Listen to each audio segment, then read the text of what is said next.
Est-ce que tu peux influencer ton église à fleurir?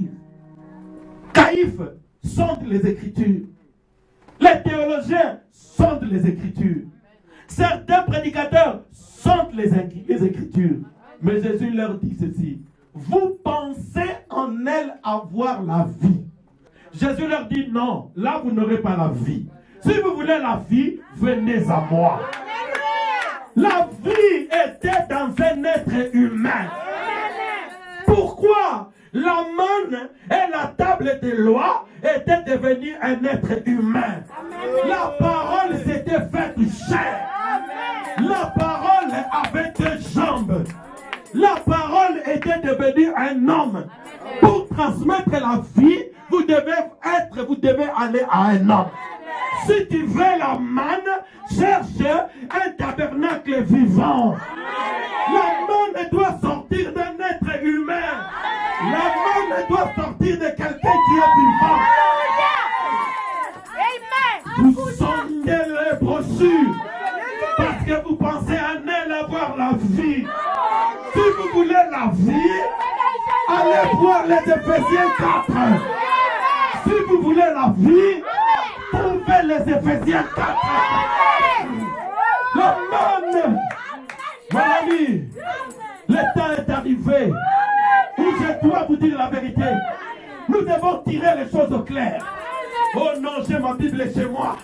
Je vais regarder sur Internet. Vous mangez de la manne pourrie. Oh non, je vais voir un tel pasteur que Dieu utilise en Afrique ou en Asie. C'est de la manne pourrie. Est-ce que vous voulez avoir la vie? Est-ce que vous voulez avoir la vie? Venez à moi. C'est la loi, la manne et la verge d'Aaron.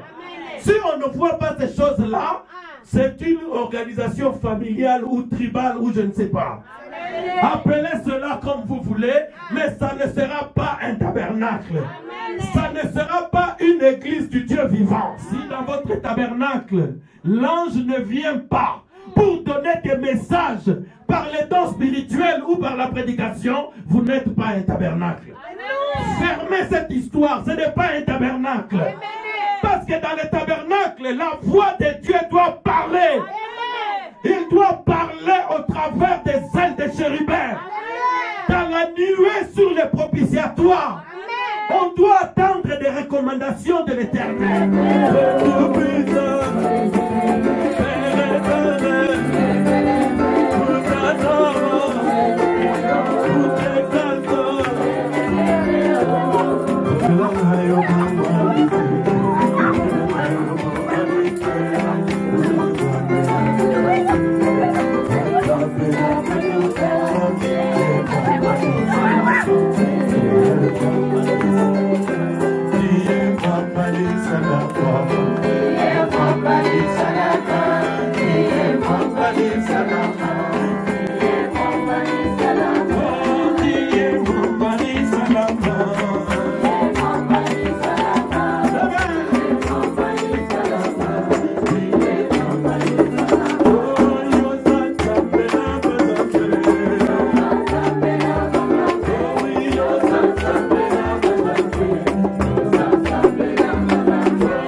Jésus,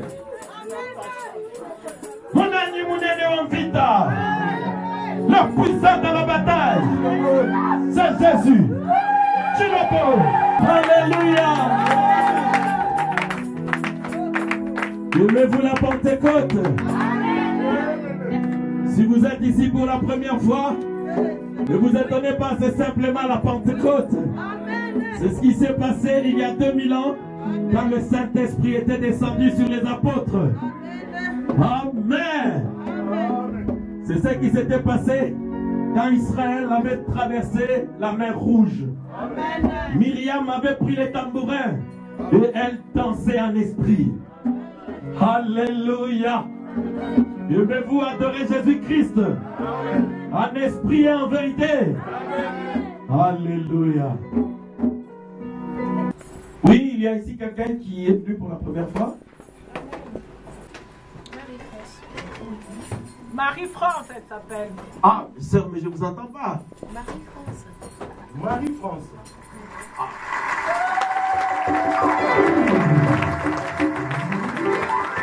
Amen. C'est quoi votre nom, sœur? Ça, c'est votre prénom? Cabassene, Marie-France. Ah, Kabasele Marie-France. Amen. Que Dieu vous bénisse. Vous êtes venu avec qui? C'est le frère Dieudonné qui m'a invité. Ah, le frère Dieudonné. Ah, d'accord. Ah, d'accord. C'est elle, le frère Dieudonné? Oui, c'est la femme à frère Jeannot. Comment? C'est la femme à frère Jeannot. Ah, oui, c'est la femme de l'ambassadeur. Levez-vous, sœur, on va vous accueillir. On avait accueilli ici notre mari.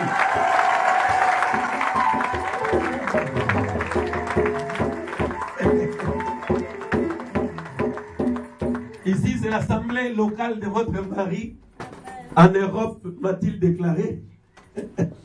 C'est son église ici en Europe. J'ai dit, pasteur, ça c'est mon église. J'ai dit, Yabouni, hein? Comment on dit ça? Yaboulé. Yabouré. En Swahili. Amen. Que Dieu te bénisse, sœur. Tu es seule ou bien avec les enfants? Ah. Les enfants, vous pouvez vous lever. Hein? Voilà. Comme ça, ce sont les enfants de voilà, nous sommes contents de vous avoir parmi nous.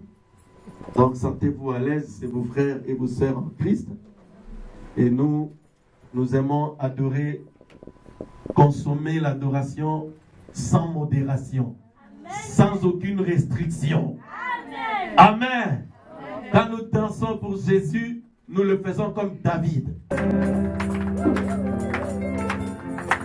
Dieu tout-puissant, créateur du ciel et de la terre, toi l'auteur de la parole, toi l'onction vivante, que l'onction saisisse les frères, les sœurs, pour écouter ta voix, que l'onction me saisisse.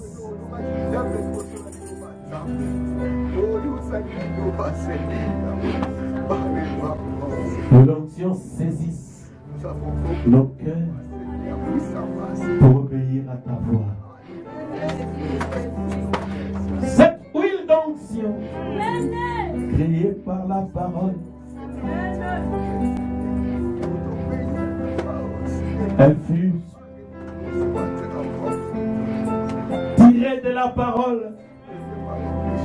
L'onction sortie de la parole, quand celle-ci fut pressée au calvaire, et cette huile d'onction est sur moi aujourd'hui. Elle est sur toi aujourd'hui. Pour proclamer l'amour de Jésus-Christ, la gloire de Jésus-Christ. Oh Seigneur, nous prions Père.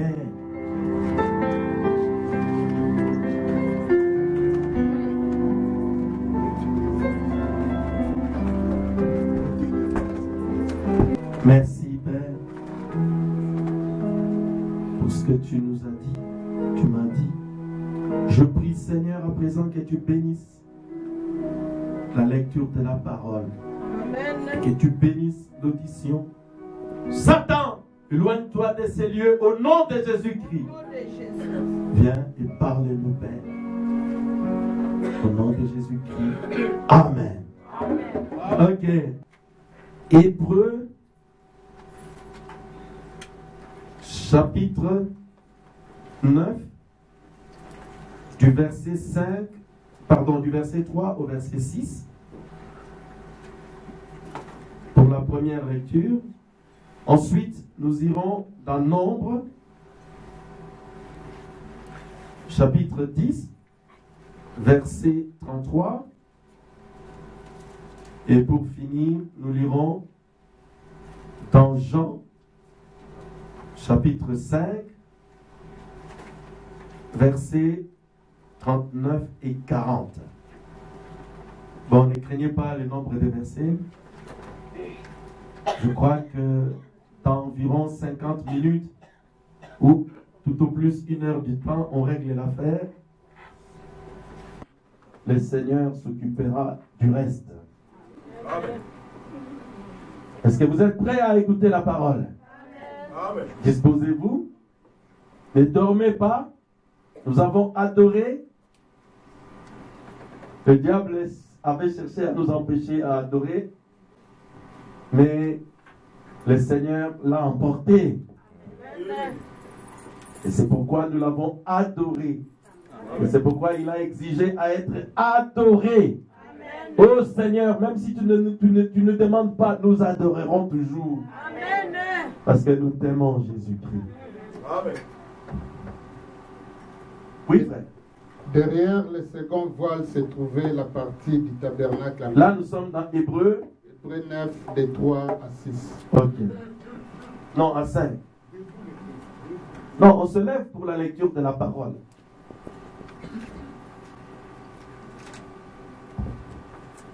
Derrière le second voile se trouvait la partie du tabernacle appelée les saints des saints, renfermant l'ascensoir d'or pour les parfums et l'arche de l'alliance, entièrement recouverte d'or. Il y avait dans l'arche un vase d'or contenant la manne, la verge d'Aaron qui avait fleuri et les tables de l'alliance. Au-dessus de l'arche étaient les chérubins de la gloire, couvrant leur ombre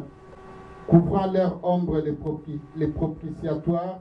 Ce n'est pas le moment de parler en détail là-dessus. Amen. Amen. Donc, on parle de l'arche de l'alliance qui était au-delà du voile, dans les lieux très saints, dans laquelle il y avait l'ascensoir et un vase d'or dans lequel il y avait la verge d'Aaron qui avait fleuri, les tables de l'alliance, de la loi, et un échantillon de la manne. Amen. Amen. L'apôtre Paul pense que ce n'était pas le moment d'en parler dans les détails, mais pour nous, le moment arrive. Pourquoi, pasteur? Parce que le 7e messager est entré en scène et tous les mystères de Dieu ont été révélés. Amen. Amen. Nombre chapitre 10, verset 33. Ils partirent de la montagne de l'Éternel et marchèrent 3 jours. L'arche de l'alliance de l'Éternel partit devant eux et fit une marche de 3 jours pour leur chercher un lieu de repos. Amen. N'oubliez pas ça. L'arche de l'Éternel partit de la montagne de Dieu avec eux. Pourquoi? L'arche cherchait pour les enfants d'Israël un lieu pour le repos. N'oubliez jamais cela. Amen. Quand les enfants d'Israël se déplaçaient, ce n'est pas eux qui décidaient s'ils devaient se lever et partir ou pas. Ils sentaient l'arche bouger, se lever, le Lévite la prenait, mettait sur les épaules, l'arche leur donnait la position, la direction qu'ils devaient suivre. Et l'arche leur indiquait le lieu de repos. Jean chapitre 5, versets 39 à 40. Vous sondez les Écritures parce que vous pensez avoir en elles la vie éternelle. Ce sont elles qui rendent témoignage de moi. Et vous ne voulez pas venir à moi pour avoir la vie. Amen. Amen. Les enfants d'Israël, tout comme les témoins de Jéhovah ou les dénominations, tout le monde sonde les Écritures. Amen. Pourquoi? Parce que la Bible dit qu'ils pensent avoir la vie dans les Écritures. Mais Jésus dit, celui qui veut la vie, qu'il vienne à moi. Que le Seigneur ajoute la bénédiction à la lecture de sa parole. Amen. Veuillez vous asseoir. Je vous salue tous dans le nom précieux de notre Seigneur Jésus-Christ. Nous sommes reconnaissants au Seigneur de ce qu'il est parmi nous ce matin. Nous ne serons jamais rassasiés de la présence de Dieu. Chaque jour, nous demanderons que cette présence reste et augmente. Alléluia. Parce que nous sommes une église de la Pentecôte. Nous sommes en plein réveil. Et Frère Branham dit, le réveil, c'est le déversement continuel du Saint-Esprit dans l'église. Alléluia. Est-ce que vous êtes heureux que le Saint-Esprit soit parmi vous? Quand le Saint-Esprit est là, il guérit. Quand le Saint-Esprit est là, il délivre. Alléluia. Il y a un mois, j'avais donné du travail en prononçant la parole. Quelqu'un avait pris. Et je crois que j'observais une cassette encore. Quand j'ai prononcé la parole, le lundi qui a suivi, on a écrit à quelqu'un aussi, la fille de Frère Dieudonné. Et l'autre fois, j'en parle encore. Il y a un frère qui est venu me dire qu'on a écrit aussi pour lui. Amen. Amen. Amen. Oh, merci Seigneur. Amen. Quand on prononce ainsi la parole, recevez-le. Dites Seigneur, je la reçois pour moi. Parce que la Bible dit, la parole de l'Éternel ne sort pas et retourne à lui sans avoir produit les effets pour lesquels Dieu l'envoie. Ésaïe 55, je crois. Amen. Et quand la parole de Dieu sort de Dieu, elle part, elle retourne avec des effets.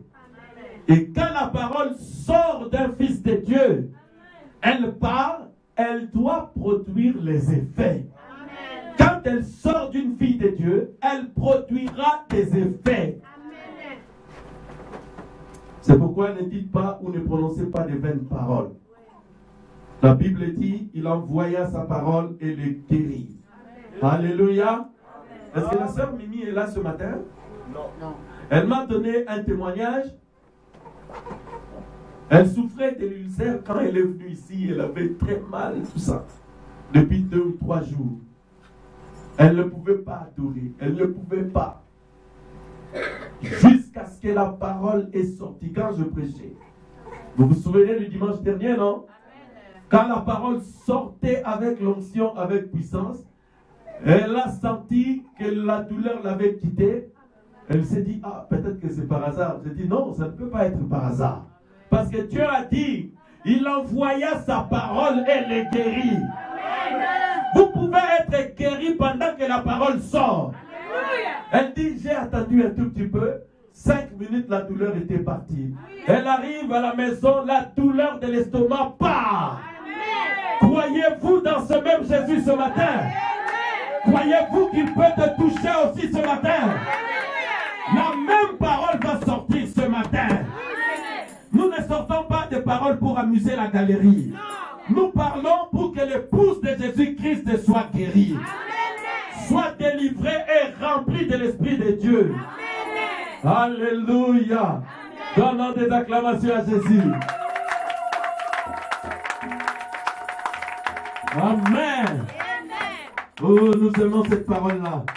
Je crois de tout mon cœur qu'il n'était pas la seule personne à être guérie dimanche dernier. Il y en a ici qui sont guéris. Peut-être que vous ne le savez pas encore. Mais vous le saurez quand vous irez voir votre médecin. Elle vous confirmera la guérison que Jésus vous a accordée. Si vous avez un problème où vous vous tenez, sachez que le même Jésus-Christ est ici ce matin. Le même Jésus que William Branham avait prêché, c'est le même qui va te guérir ce matin. C'est le même qui va te délivrer ici et aujourd'hui. Ton cœur trouvera une consolation. La peur va quitter ton cœur, ma soeur. La condamnation partira. Jésus a dit, ceux à qui vous pardonnerez les péchés, leurs péchés seront pardonnés. Ma soeur, il y a un péché qui tourmente ton cœur. Ce péché te ronge. Mais je vais te dire ce matin, les fils de Dieu ont reçu le pouvoir de pardonner les péchés. Amen, amen. Vous sortirez d'ici avec un cœur léger. Le fardeau sera ôté de votre cœur. Parce que Jésus-Christ est là. Le même qui avait été oint de l'Esprit de Dieu éternel. Il nous a donné la même onction ce matin. Pour prêcher son évangile. Alléluia. Frère Branham dit dans la prédication les 5 identifications de la vraie église du Dieu vivant. Il dit, Dieu n'a jamais commissionné l'église pour aller prêcher la parole ou les écritures. Non, Dieu n'a jamais envoyé personne pour ça. Le pasteur, mais Dieu a envoyé alors le prédicateur, pourquoi? Dieu envoie les prédicateurs pour prêcher l'évangile. Alors, dit Frère Branham, c'est quoi l'évangile? L'évangile, c'est la puissance qui fait en sorte que la parole accomplisse tout ce qu'elle avait promis. L'évangile, c'est la puissance qui amène la parole à s'accomplir. C'est ça la mission des Éphésiens 4 aujourd'hui. Les Éphésiens 4 ne viennent pas comme des perroquets pour répéter simplement ce qu'ils lisent. Ils viennent pour parler et que Jésus-Christ descende pour accomplir. Amen. Est-ce que vous croyez comme ça? Oui. Amen. Amen. Dieu ne nous a pas envoyés pour être des professeurs d'histoire. Pour parler ce qui s'est passé il y a 2000 ans, il y a 4000 ans. Parler d'un prophète avec de la barbe qui s'appelle Moïse. Qu'est-ce que moi je peux faire de Moïse? Moïse est déjà parti. Mais quand je parle de Moïse, je veux voir le Dieu de Moïse au temps présent. Amen. Si le Dieu de Moïse ne peut pas m'aider aujourd'hui, alors à quoi ce Dieu-là me sert? Il me sert à quoi? Amen. Oh, frère Patrick, je dois prier pour tes filles aujourd'hui avant que tu ne partes. Rappelle-moi, le Seigneur l'a demandé. Aimable de la loi, la manne est la verge d'Aaron. Si on ne voit pas ces choses-là, c'est une organisation familiale ou tribale ou je ne sais pas. Appelez cela comme vous voulez, mais ça ne sera pas un tabernacle. Ça ne sera pas une église du Dieu vivant. Alléluia. Je crois que vous commencez à comprendre les Écritures. Maintenant, j'avance. L'arche de l'Alliance, elle devait aller. Nous avons vu dans les livres des nombres, que le tabernacle, c'était quelque chose de capital. Parce que la Bible dit, les Lévites devaient se masser et camper autour de lui. Pourquoi? Parce que le tabernacle devait servir à apaiser la colère de Dieu. Amen. Si Dieu se fâche sur l'Europe, à cause de tout ce qui se passe ici, le péché, les mauvaises lois qu'ils sont en train de voter, si Dieu se fâche, Dieu regarde pour les frapper, il regarde, il voit un tabernacle là-bas. Il voit sa manne quelque part. Amen. Il voit la verge d'Aaron. Il voit la tente d'assignation. Il voit l'autel terrain. Il voit l'autel des sacrifices. Alors cela retient la colère de Dieu provisoirement. Parce qu'il s'est dit, mes fils et mes filles sont là. Ils sont campés autour d'un tabernacle. Lys de la vallée. C'est pour cette raison que Dieu vient ici. Quand le diable a un projet pour envoyer une épidémie en Europe, il nous parle. Amen. Sur les propitiatoires, il y a une voix qui dit, faites attention mes fils et mes filles. Ainsi parle l'Éternel. Franck, il y aura une épidémie dans ce continent. Tu prieras pour les détourner, car je ne veux pas que mes enfants meurent. Est-ce que cela est arrivé? Amen. Dieu nous en a parlé il y a 2 ans. Amen. Et cela a été accompli. Amen. Dieu a préservé nos enfants parce qu'il y a l'arche de l'alliance en ces lieux. Amen. Alléluia. Aimez-vous le tabernacle de Dieu? Amen.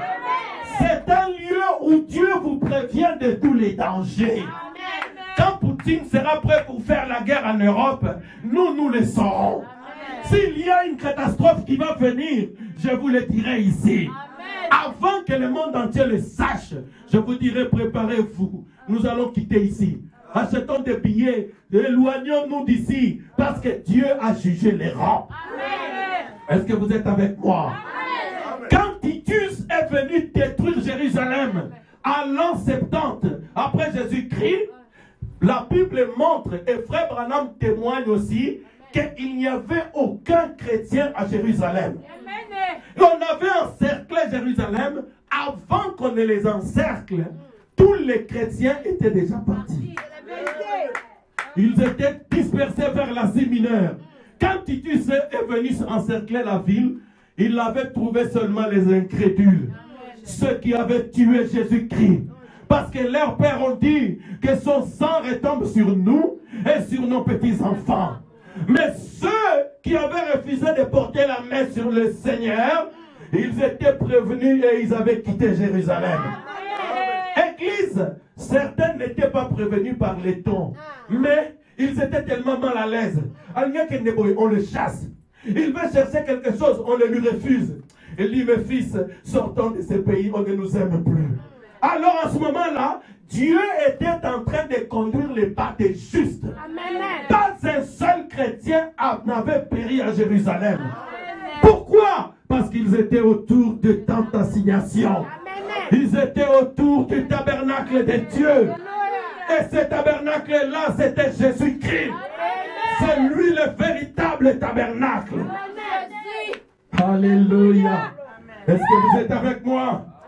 Aimez-vous la révélation? Let's put on, mes amis. Maintenant, regardez. Quel que soit ce que le diable voudra faire ici, nous ne mourrons pas avec les incrédules. Le Saint-Esprit nous préviendra. Il dira, Aaron, entre dans la tente d'assignation. Tiens-toi devant l'arche de Dieu. Tiens-toi devant l'autel de chérubins. Comme ici, il vient de me dire quelque chose qui est en train de se passer ici. Il m'a dit ce que je dois faire. Mais ça, c'est le 7e saut. Je garderai secret, sinon le diable doit connaître mon secret. Alléluia. Le diable ne nous aura pas. Jésus sauvera son épouse dans cette ville. Il nous a dit que les portes sont brisées. Ils viendront de loin pour chercher le salut. Ils trouveront leur délivrance sur les ailes des chérubins. L'éternel Dieu est dans ces lieux. Merci Jésus. Mes amis, maintenant regardez, l'arche de l'alliance, c'était là. Et à l'intérieur, il y avait les tables de la loi. Maintenant, je vais courir. Il y avait les tables de la loi de Moïse. Dans les tables de la loi, il y avait, tu ne tueras pas, tu ne feras pas ceci. Israël, tu n'adoreras que l'Éternel ton Dieu. Tu ne feras pas ceci. Toutes les choses qui conduisaient le peuple, qui devaient tenir le peuple dans la crainte de Dieu. C'est quoi la loi? La loi et le précepte. Proverbe 6, 23 dit, le précepte est une lampe. Et l'enseignement de la loi est une lumière. La parole de Dieu et la loi, c'était le message des enfants d'Israël. Frère Branham dit la loi de Moïse, c'était le message des enfants d'Israël. Cela devait leur montrer la voie. C'était une lampe qui devait les conduire jusqu'à ce que la grande lumière qui s'appelle Jésus-Christ arrive. Alléluia. Ils avaient les tables de la loi. Ils ont les tables de la loi. Pourquoi? La Bible dit, le précepte est une lampe. La Bible dit dans Psaume 119, 11. Hein? 119, 105. Ta parole est une lampe à mes pieds, une lumière sur mon sentier. Vous voyez, une lampe, on s'en sert quand? La nuit. Est-ce que c'est la vérité? C'est la nuit qu'on utilise une lampe. Ils étaient dans la nuit. Pourquoi? Parce qu'il y avait le péché. Ève avait détruit les choses avec les serpents. La nuit était entrée dans le monde. Maintenant, les enfants d'Israël avaient eu la grâce d'avoir une lampe. Parce qu'ils avaient des prophètes et ils avaient la lumière qui les éclairait. La Bible ne dit-elle pas qu'Israël, Jérusalem, c'était la lumière pour les nations? Oui, il y avait là une lumière qui les éclairait. C'était l'enseignement de la loi et des préceptes de Moïse. Maintenant, ils sont restés avec cette lampe-là jusqu'à ce que le jour était apparu pour eux. Et qui s'appelle le jour? C'est le soleil. Et le soleil, c'est qui? C'est le Seigneur Jésus-Christ. Alléluia. Maintenant, suivez-moi très bien. Les tables de la loi, c'était une lampe qui les conduisait jusqu'à ce que le soleil lui-même arrive. Amen. Et quand le soleil est arrivé, maintenant ne le manquez pas. Le soleil, c'était Jésus-Christ. Il s'est tenu devant eux. Il leur a dit, je vous ai donné des lampes. Je vous ai donné toutes ces choses-là. Maintenant, moi-même le soleil, je suis là. Amen. Mais eux, ils ont préféré toujours la lampe alors que le jour était là. Frère, quand le soleil brille à Kinshasa en plein midi, est-ce que vous aurez besoin de votre lampe tempête pour voir encore? Non. Si vous prenez une lampe alors que le soleil brille, vous n'êtes pas normal. Amen. Mais c'est ce que les enfants d'Israël avaient fait. Jésus leur dit, venez à moi. Et ils disent, non, nous avons une lampe. Nous avons les préceptes. Nous avons la loi de Moïse. Jésus leur dit, non, vos pères avaient cette loi-là, mais ils sont morts. Amen. Vos pères ont mangé la manne dans le désert, mais ils sont morts. Alléluia. Jean 6, 48, 50 dit, moi, je suis le pain et la manne qui est descendue du ciel. Amen. Alors il dit, non, nous restons avec les Écritures. Jésus leur dit, mais vous sondez les Écritures.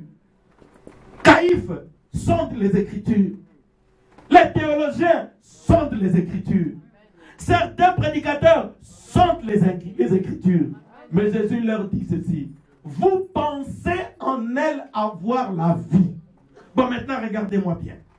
Frère Branham dit, la Bible le souligne, vous pensez. Jésus leur a dit, ils pensent qu'ils vont avoir la vie en sondant les Écritures. Jésus leur dit, non, là vous n'aurez pas la vie. Si vous voulez la vie, venez à moi. La vie était dans un être humain. Pourquoi la manne et la table de loi étaient devenues un être humain? La parole s'était faite chair. La parole avait deux jambes. La parole était devenue un homme. Pour transmettre la vie, vous devez aller à un homme. Est-ce que vous êtes avec moi?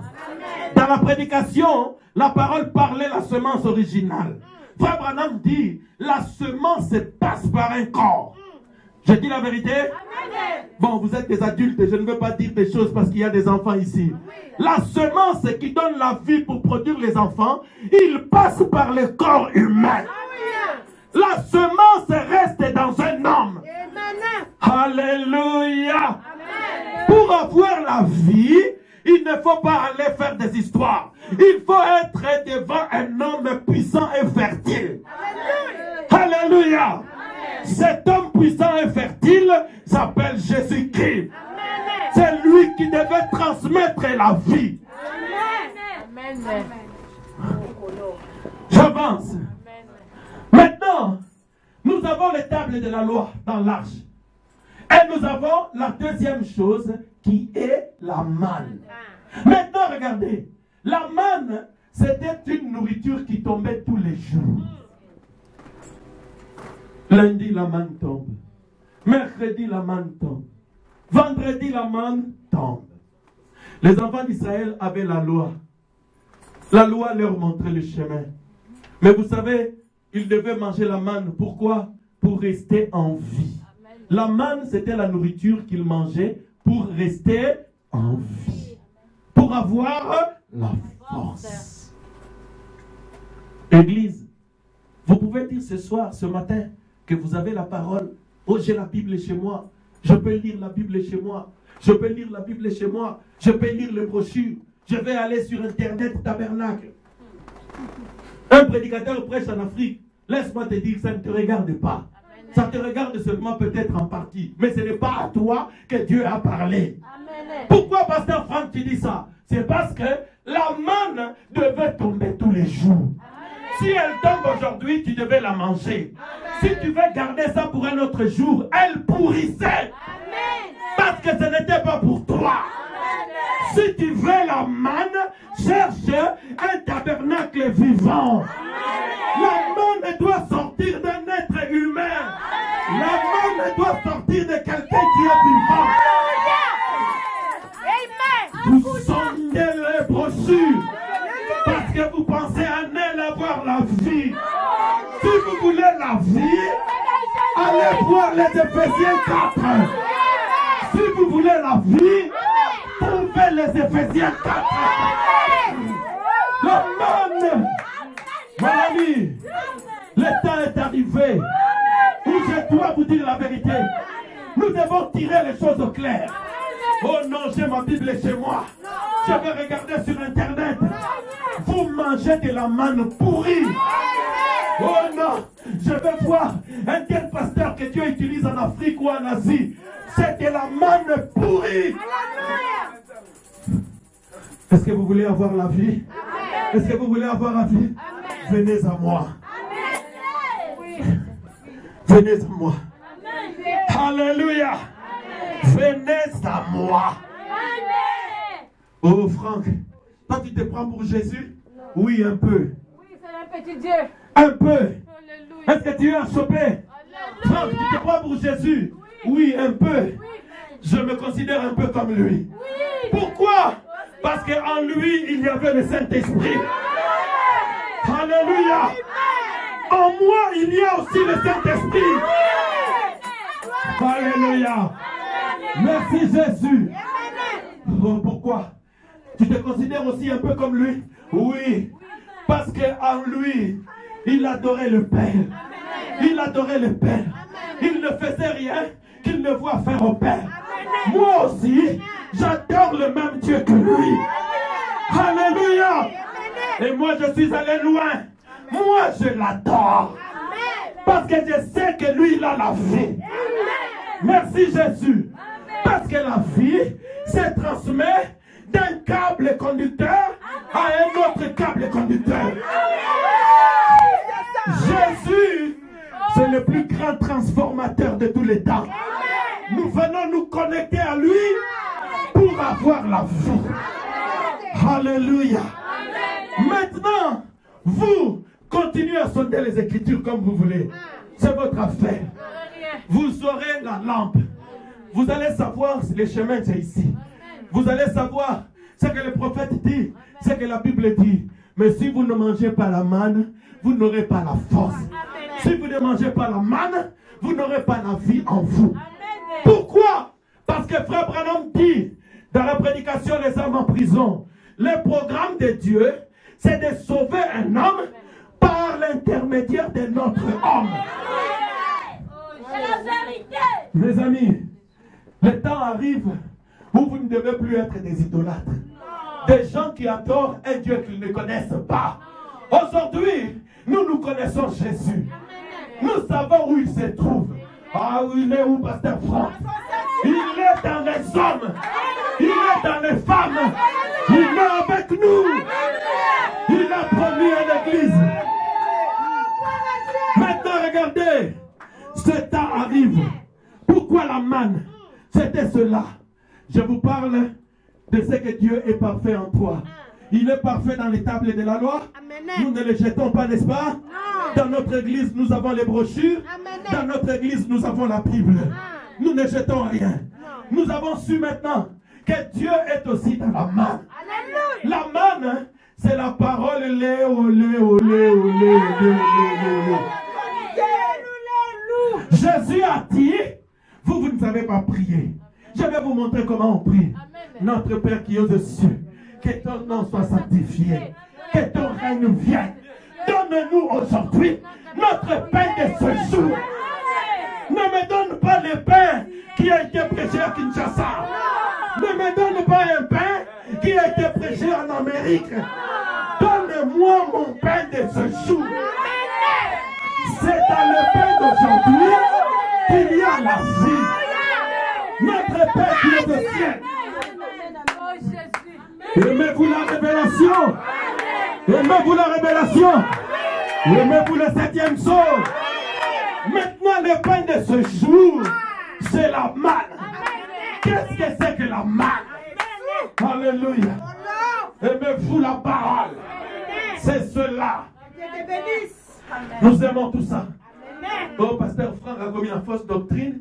Parce qu'on a dit que la Bible les a latinés. Non, jamais. J'ai cette Bible-là. J'ai des brochures de William Branham. Je crois cela de tout mon cœur.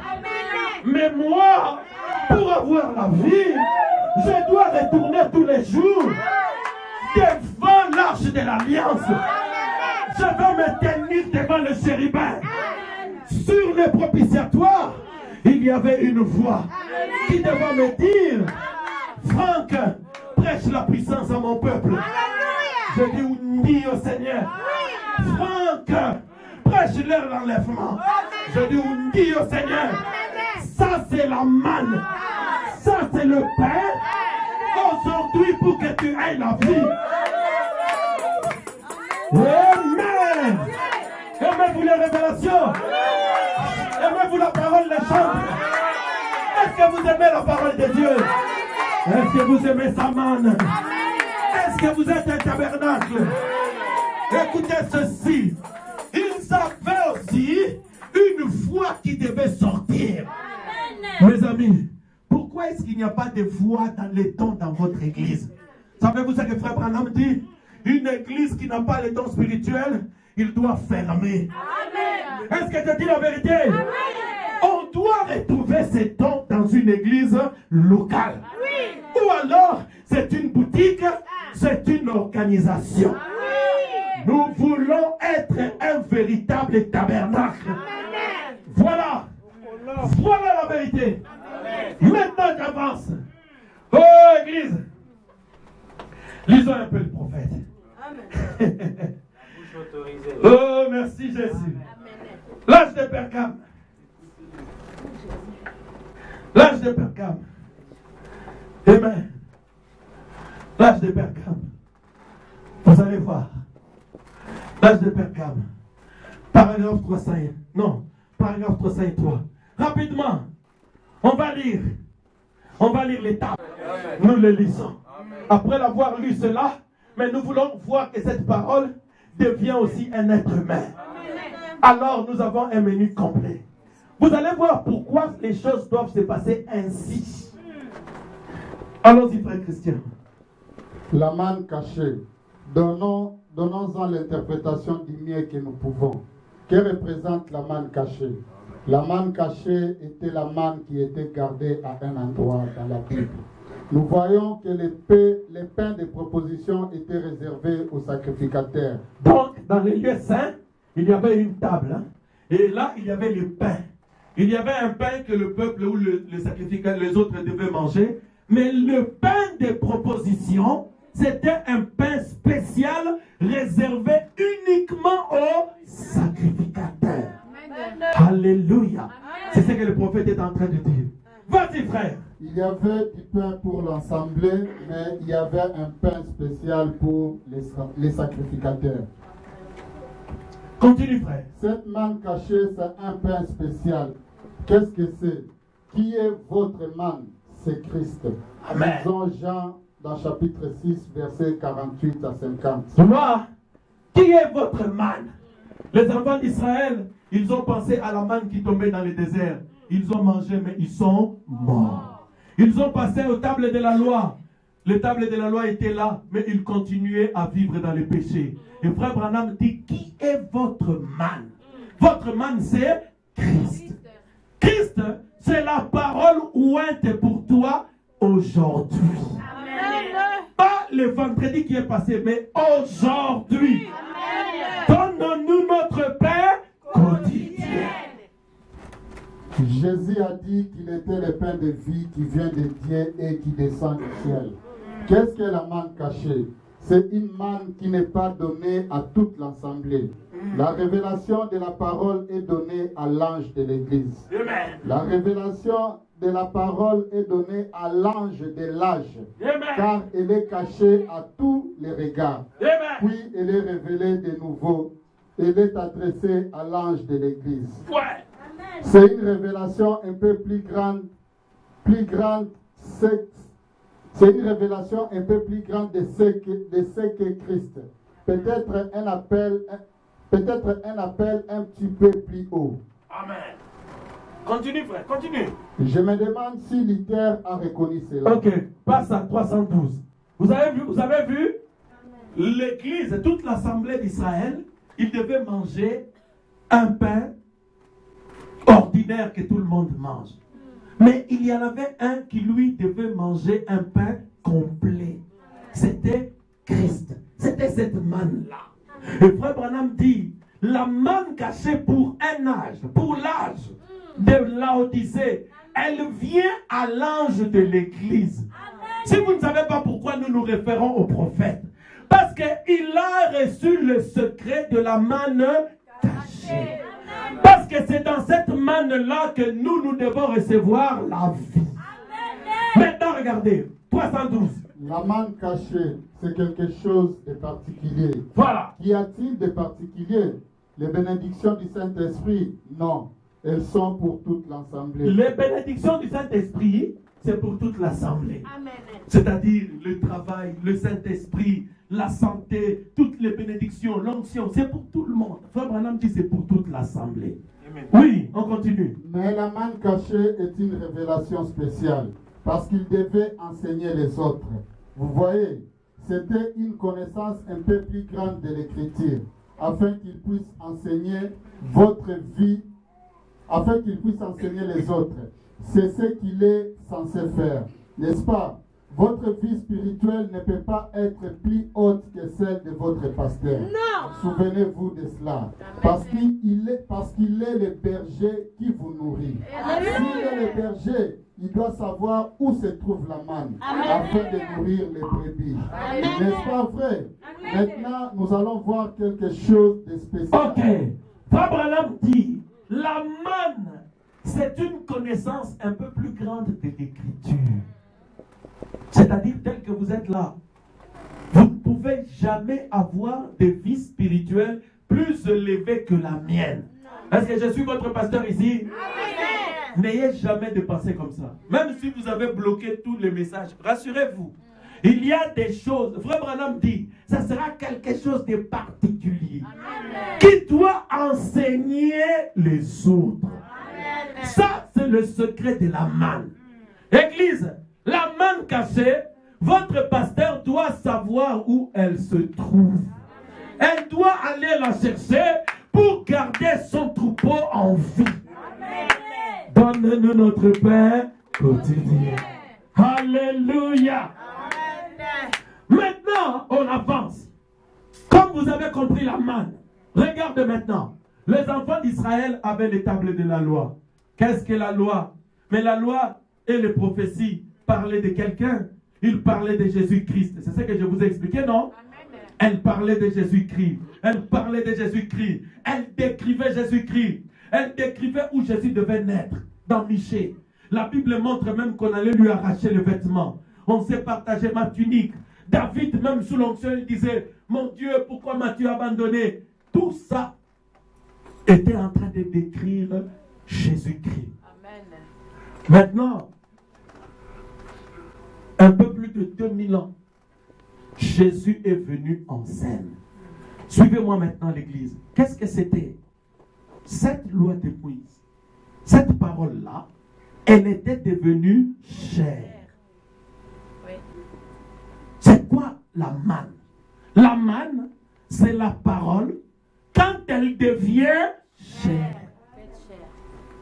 Parce que quand la parole devient chair, ce n'est pas pour augmenter la connaissance de ta tête, mais c'est pour te donner la vie. Amen. Maintenant, vous allez comprendre pourquoi je parle de ces trois choses dans trois opérations de Dieu pour amener l'Église dans la perfection. Souvenez-vous de ceci. Dieu est parfait en trois.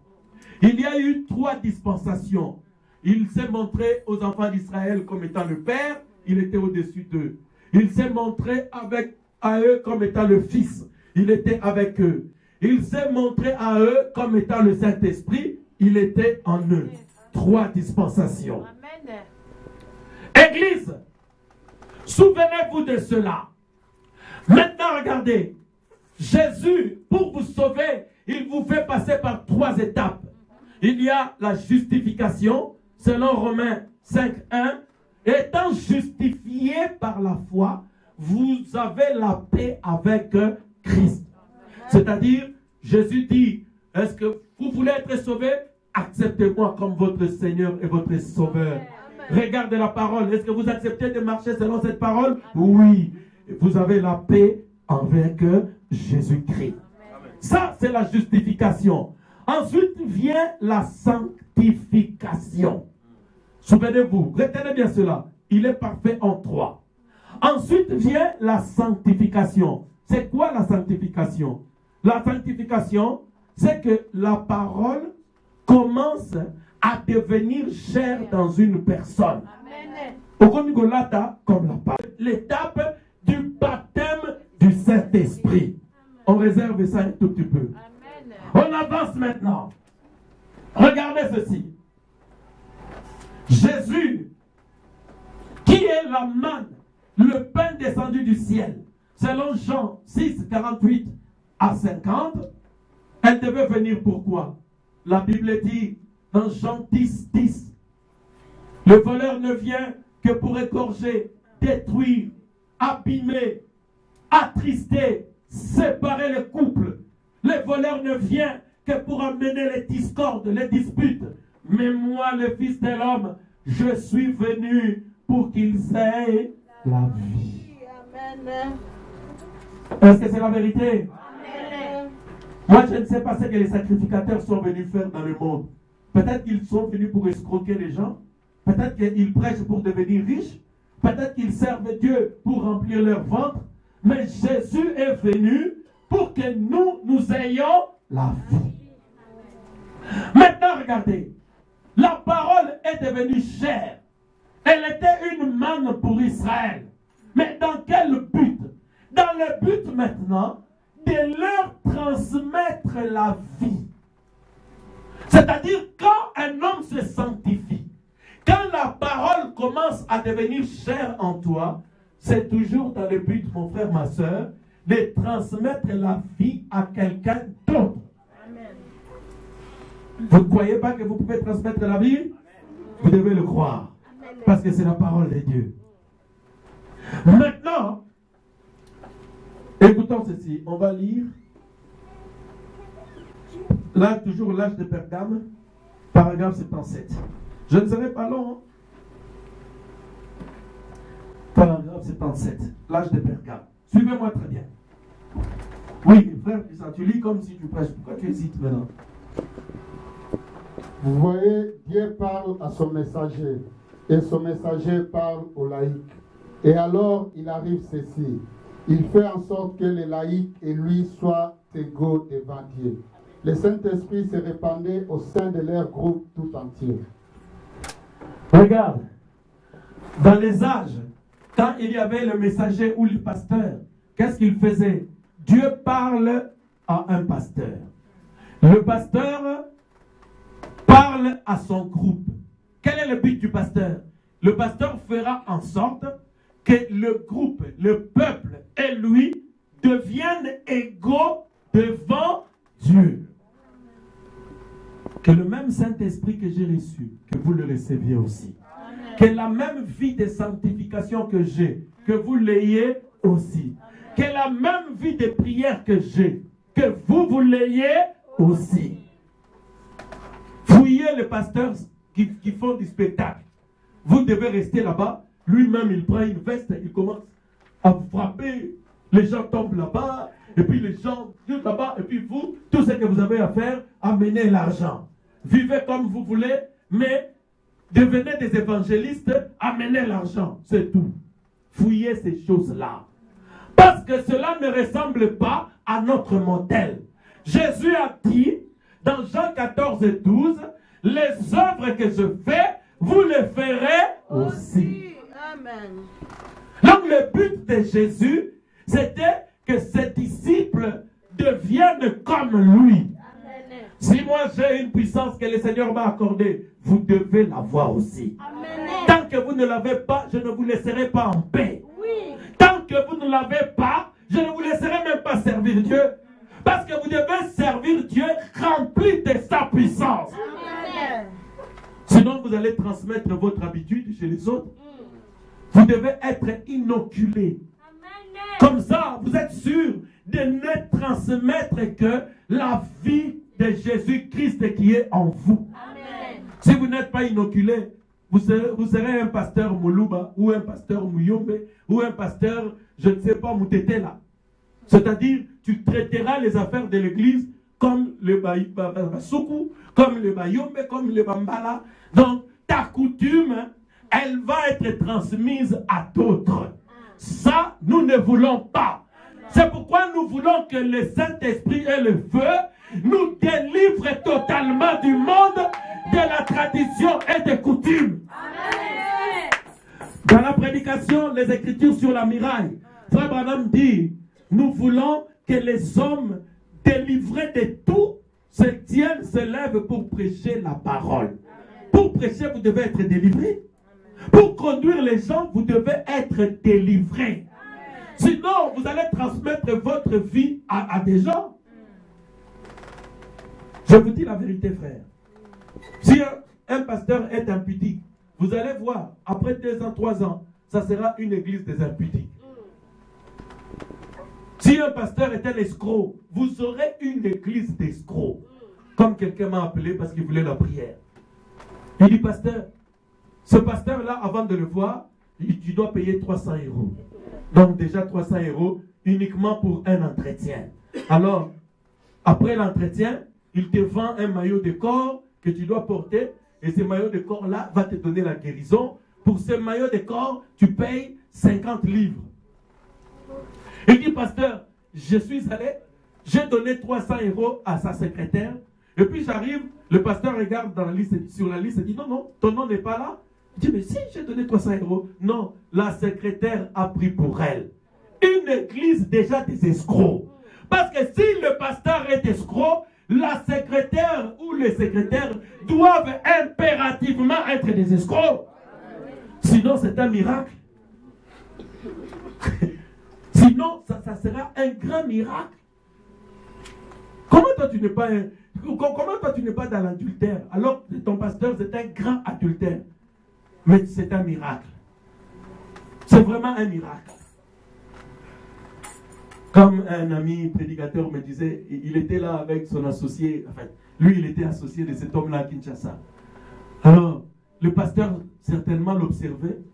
Il voyait que celui-là, il ne sait pas comment on sert Dieu. Hein? On dirait qu'il ne connaît pas les secrets ministériels. Les secrets ministériels. Et puis il dit, bah, au lieu que soit serviteur, on a même publicité, on a un qui parle en côté pour la pissoire. Amen. Il dit, vieux, donc, il a attendu que la tueur lui emboîte les pas. Il dit, non. Les choses qu'on prêche là, c'est pour les laïcs, pas Bissot. Bissot est déjà des serviteurs. Tout jeune, tout ça,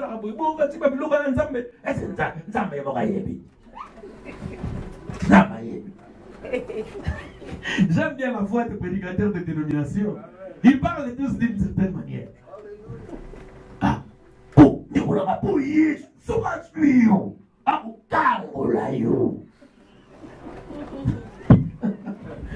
Amen.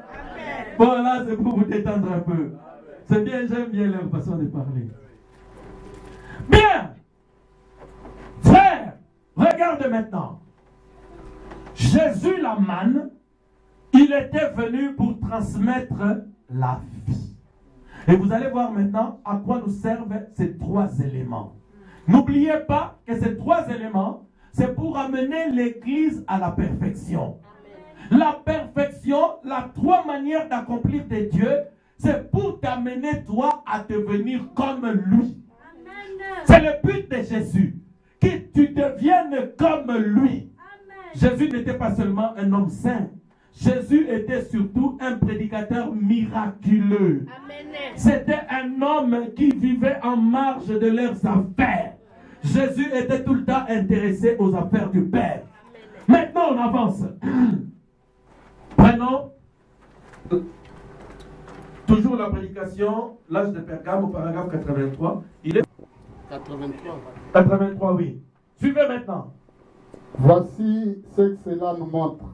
Donnez ce que vous avez de mieux, donnez votre vie. Voilà ce que cela nous montre. C'est-à-dire, le pasteur, bon, plus haut, je vous ai dit, le pasteur faisait en sorte que ses brebis lui soient égales ou égaux devant Dieu. Alors ici, Frère Branham montre comment y parvenir.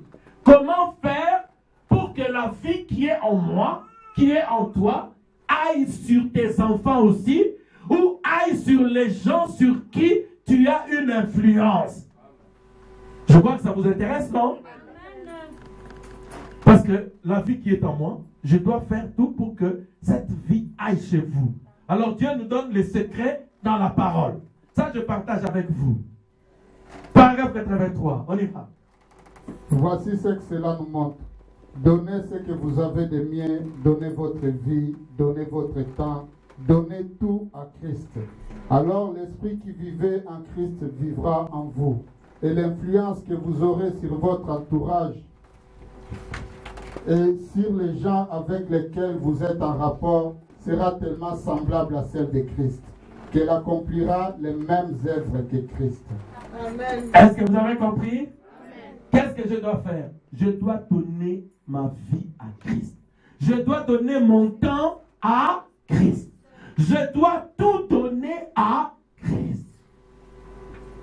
C'est pourquoi je parlais avec une sœur hier qui est venue me voir. Bon, je ne dis pas son nom. Hein.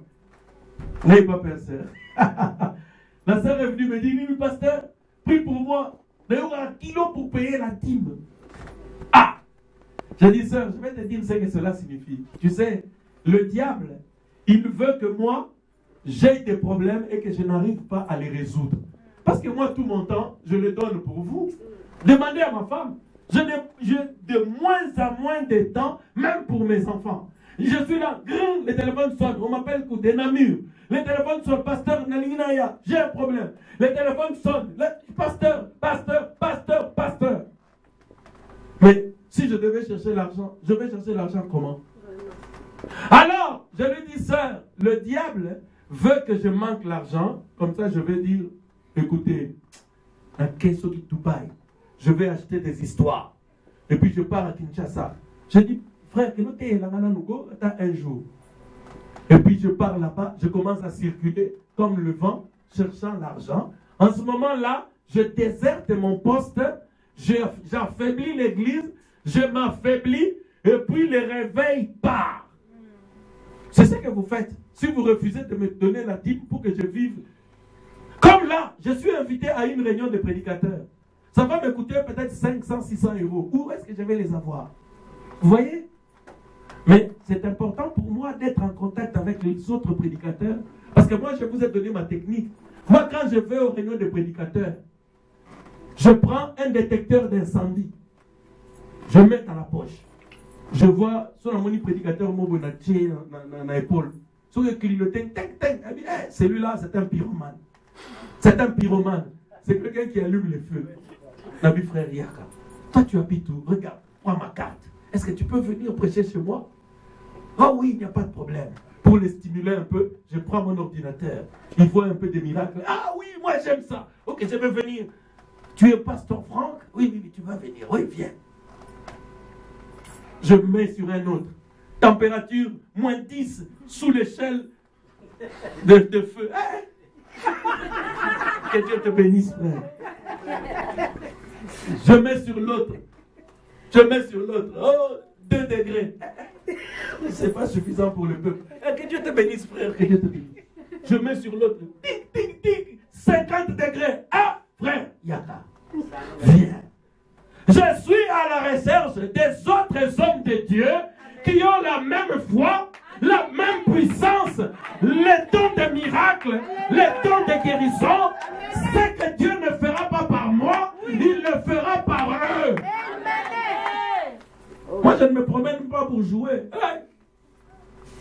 Je n'ai pas le temps. Oh, ton frère, tu vois, nous seulement la parole. Les choses là, nous ne demandons pas. Oh, que Dieu vous bénisse. Que Dieu vous bénisse. Donc c'est ça. Maintenant, regardez. Là, si je parlais à ce prédicateur-là, que Dieu le bénisse et qu'il continue avec sa haine pour les miracles. Moi, je vais continuer avec mon amour pour les miracles, pour les dons, pour la parole, pour les brochures, pour la Bible, pour Jésus-Christ, pour William Branham, pour son peuple et pour l'épouse de Jésus-Christ. Alléluia. Maintenant, quand je donne de tout mon temps à Dieu, qu'est-ce qui va se passer? Dans la prédication, attitude qui est Dieu.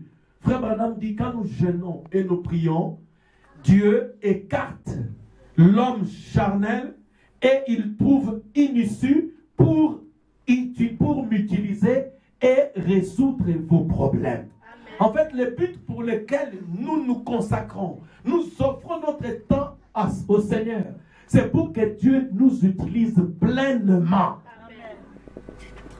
Jésus n'aime pas partager le temps de ses serviteurs avec des choses inutiles. Voilà pourquoi. Et je disais aux sœurs, me refuser de me soutenir, c'est justement me pousser à ça. Mais parce que j'ai promis à Dieu, je serai là. Je serai là, je ne fuirai pas. Je sais que Jésus-Christ s'occupera de moi. Mais vous aurez des problèmes avec Dieu. C'est cela. Parce que vous refusez d'obéir à une parole de Dieu. Ce n'est pas ma parole, c'est la parole de Dieu. Et je crois que les chrétiens obéissent à la parole. Amen. Amen. Amen. Que Dieu bénisse les autres. Maintenant, on avance. Regardez maintenant. Votre temps. Dieu en a besoin. Votre vie. Moi, je veux bien laisser le maquillage. Mais si je laisse le maquillage, je ne serai plus belle. Maintenant, si vous laissez cette vie-là de maquillage, un jour, tu croiseras quelqu'un. Il dit, mais toi, tu es un peu spécial. Dis-moi, c'est quoi pourquoi tu es comme ça? Il dit, non, moi j'ai cru à un message. Amen. Ah bon? C'est où le message? C'est le message de notre temps. Amen. Votre vie peut amener quelqu'un à venir à Jésus-Christ. Le temps que vous consacrez à Dieu dans la prière peut contribuer à sauver les vies et les âmes. C'est de cette manière-là que Dieu va utiliser les dons qu'il a placés en vous pour amener la vie à d'autres. Maintenant, je file. Je prends la verge d'Aaron. Qu'est-ce qui est arrivé à la verge d'Aaron? La verge d'Aaron était restée devant justement l'arche de l'alliance, où il y avait la vie, où il y avait les tables de la loi et la manne. La verge d'Aaron, qu'est-ce qui lui est arrivé? Il avait fleuri. Maintenant, n'oubliez pas que Jésus, qui était l'interprétation humaine de la loi, la version humaine de la loi de Moïse, était devenue une manne. Et Jésus a transmis la vie à l'épouse, et l'épouse, c'est toi et moi aujourd'hui. Maintenant, prenons ce jour-là sur le calvaire, paragraphe 109, pour conclure. Parce que l'Église a une mission. Tu peux passer là parce qu'on a fini. Qu'y a-t-il de plus grand que de dire à cette femme malade couchée ici, je peux faire une prière de foi et elle sera guérie? C'est une grande chose. C'est ce qu'il faisait alors. Mais il a dit, vous ferez de plus grandes choses encore. Je vais vous donner la puissance non seulement de relever un homme de la mort pour un temps, mais de lui donner la vie éternelle et vivre éternellement. Jésus va donner à qui? À nous. La puissance non seulement de relever les gens qui sont malades, mais surtout de leur donner la vie éternelle. Ok, continue. Pauvres, aveugles, misérables, comment ne comprenez-vous pas? Ne voyez-vous pas ce qu'une plus grande chose est? La plus grande chose qui devait jamais arriver. Ok, Jésus a dit, les œuvres que je fais, vous le ferez aussi. Et vous en ferez des plus grandes. Parce que je m'en vais au Père. Maintenant ici, Frère Branham explique, les œuvres plus grandes dont Jésus parlait, c'est quoi? Vas-y, frère. La plus grande chose qui devait jamais arriver était de donner la vie éternelle aux gens. Amen. Est-ce que la vie éternelle est plus que la guérison dans le corps? Amen. La vie éternelle n'est pas plus que l'argent ou le voyage ou le visa, les choses pour lesquelles tu pleures? Amen. La vie éternelle n'est pas plus que le mariage. Voilà la plus grande chose. Qui peut donner cela? Continue, frère Christian. Qu'est-ce que la vie éternelle? La vie qu'il a vécue, la vie qui était en lui. Transmettez-la aux autres. Un homme peut-il faire cela?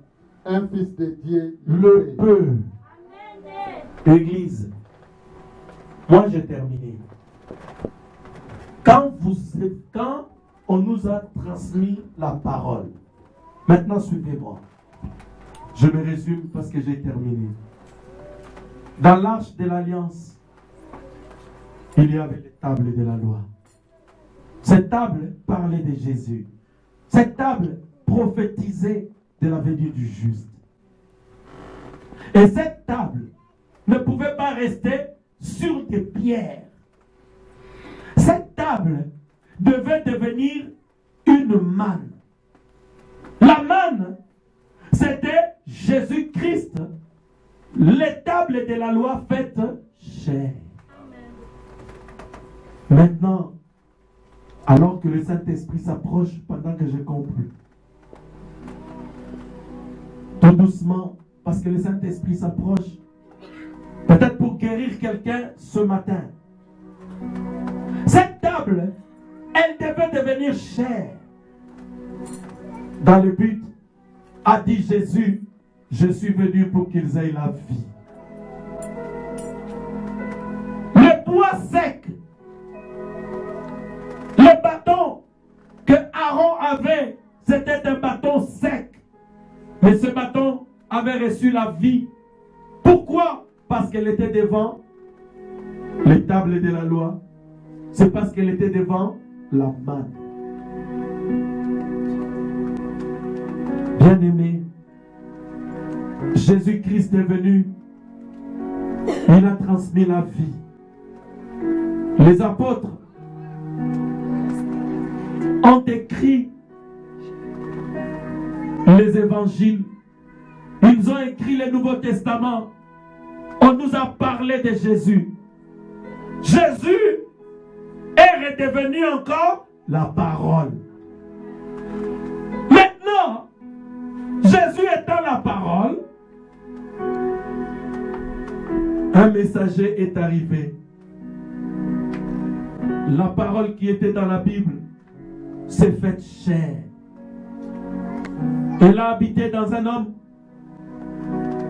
dans les hommes, pas seulement en William Branham, mais la parole a habité dans l'épouse. Et l'épouse, elle devient elle-même la parole. Qu'est-ce que Dieu cherche aujourd'hui? Dieu cherche les Éphésiens 4 qui deviennent la parole, alors elles vont devenir des gens qui sont une manne ou qui ont une manne pour que le peuple de Dieu reste en vie. Ce n'est pas compliqué. Maintenant, regardez. Parce que le bois, le bâton d'Aaron avait fleuri. Vous allez dire, mais pasteur Franck, nous ne sommes pas des bois, nous sommes des êtres humains. Frère Christian est en train de chercher Luc 23. Tu peux commencer à 30, à 31. Luc 23, 30 à 31. La perfection est venue par les tables de la loi. Elle est venue par la manne. Elle se terminera par le bâton d'Aaron qui doit fleurir, qui doit dois manifester la même vie qui était dans la manne, qui s'appelle Jésus-Christ. Oui, frère Christian. Alors, Luc 23, 30 et 31. alors ils se mettront à dire aux montagnes, tombez sur nous, et aux collines, couvrez-nous.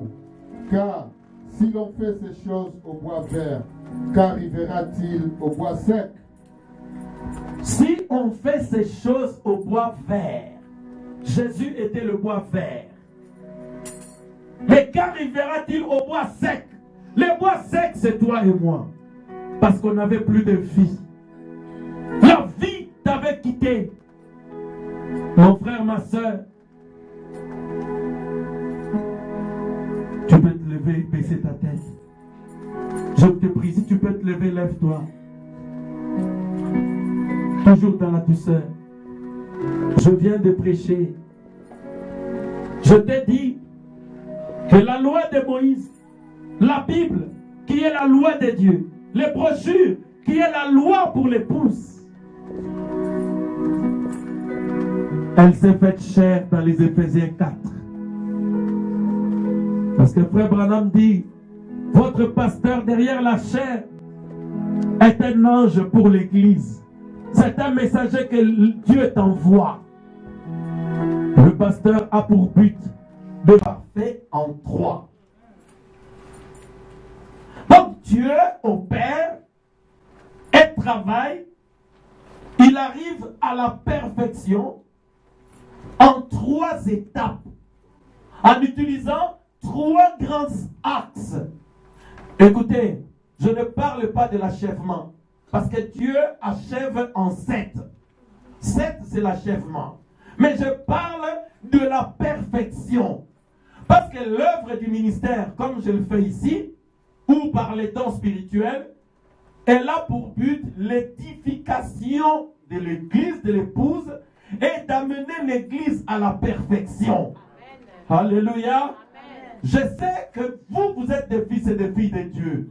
Mais la parole de Dieu a pour mission de vous amener à la perfection. Amen. Oh non, la perfection n'est pas de ce monde. Oui, ça c'est pour les politiciens.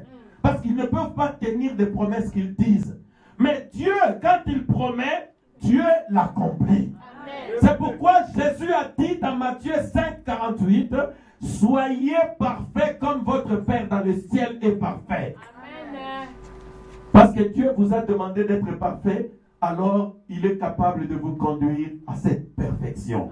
Amen. Maintenant, Dieu utilise 3 éléments. C'est pourquoi j'ai dit 3.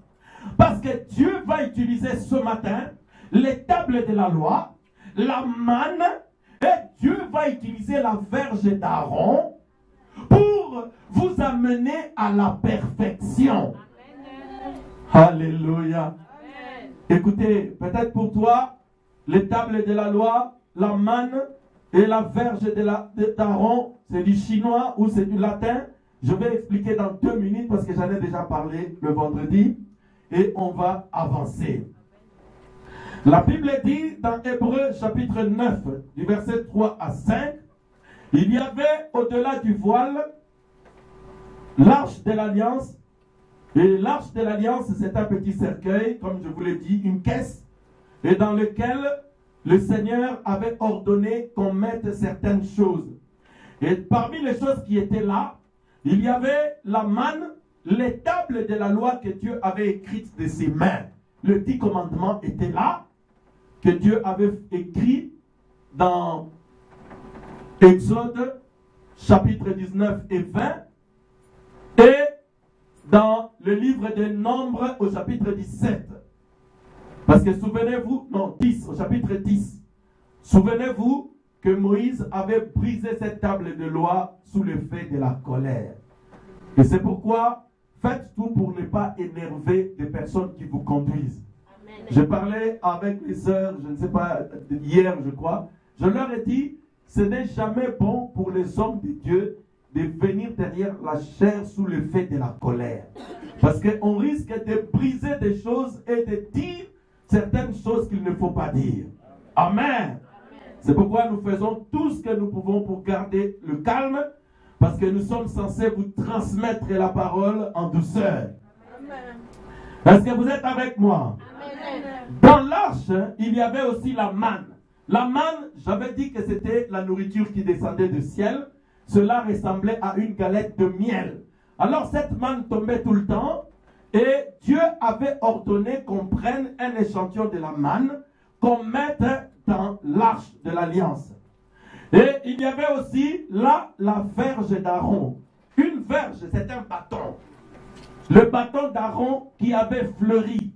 Vous pouvez voir ça dans Nombre 17. Le bâton d'Aaron avait fleuri dans la présence du Tout-Puissant, au-delà du rideau, là où se trouve l'arche de l'alliance. Alors l'arche de l'alliance était là dans le lieu très saint. Et sur la couvercle de l'arche de l'alliance, il y avait le sang. On devait mettre le sang. Et ça s'appelle le propitiatoire. Et sur le propitiatoire, Dieu avait ordonné à Moïse de dessiner 2 chérubins. Et ils croisaient des ailes comme ça. Donc l'un était en face de l'autre. Ils croisaient des ailes. Et l'arche de l'alliance était là en bas.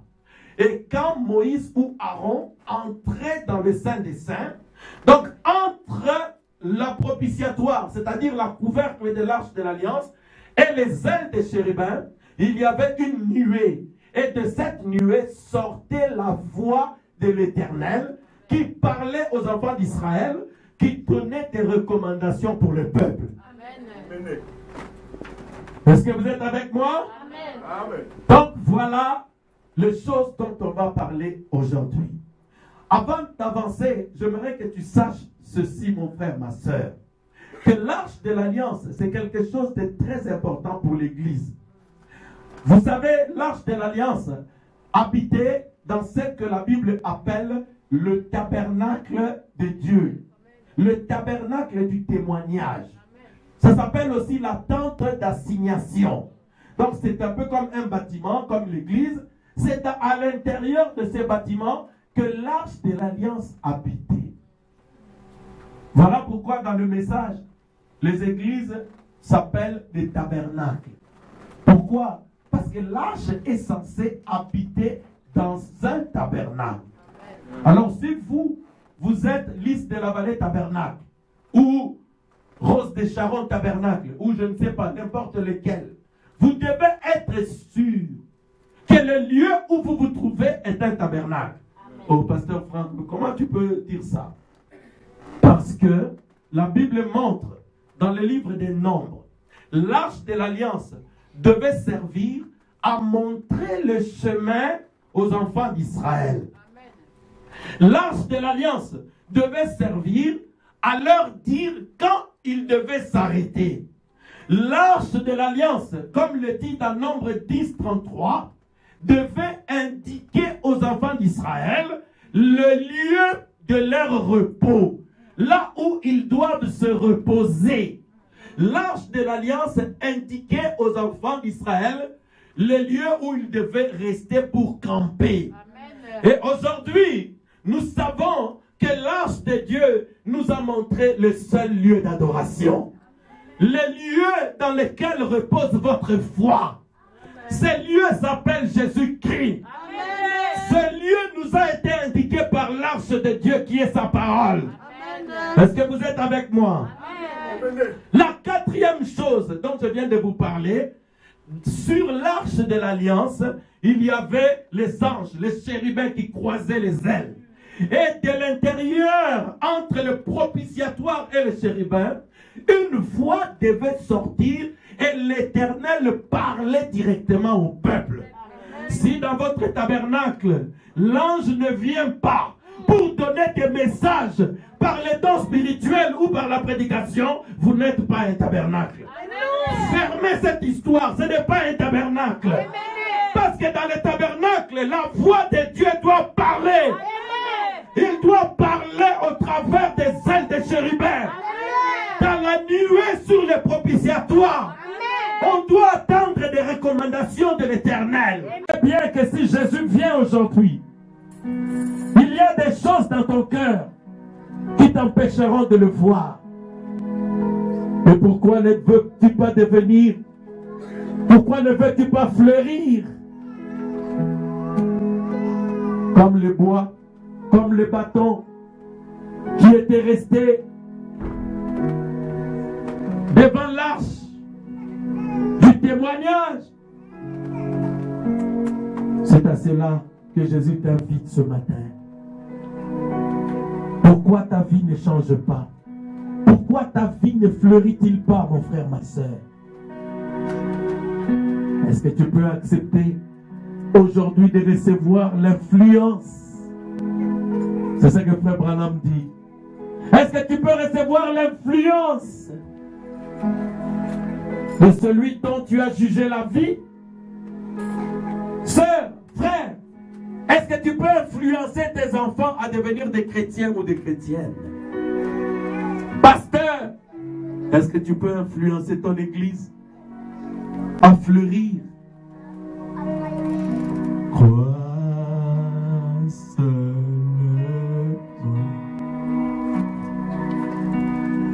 Crois seulement.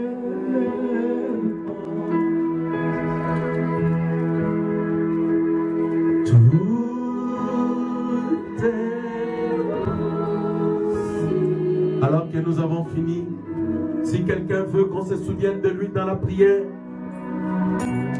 il peut simplement lever sa main et dire: Seigneur, je veux fleurir. Je ne veux pas rester la même personne condamnée. Je veux que ma vie change, que ma vie fleurisse. Tout est possible.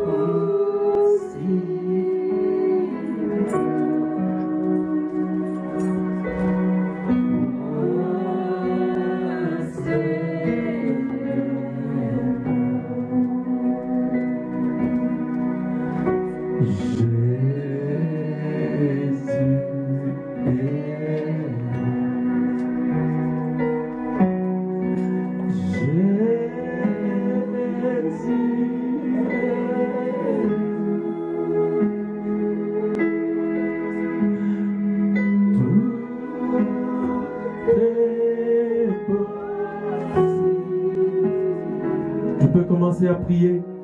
Je dis: Seigneur, je crois que les tables de la loi sont dans ces lieux, la Bible et les brochures sont ici. Je crois, Seigneur, tu nous as envoyé ton humble serviteur qui cherche de la manne quotidienne pour nous. Alors moi, Seigneur, je vais changer. Je veux que mon corps change. Je veux que mon cœur change. Je veux que ma vie change. Je veux que le Saint-Esprit me change.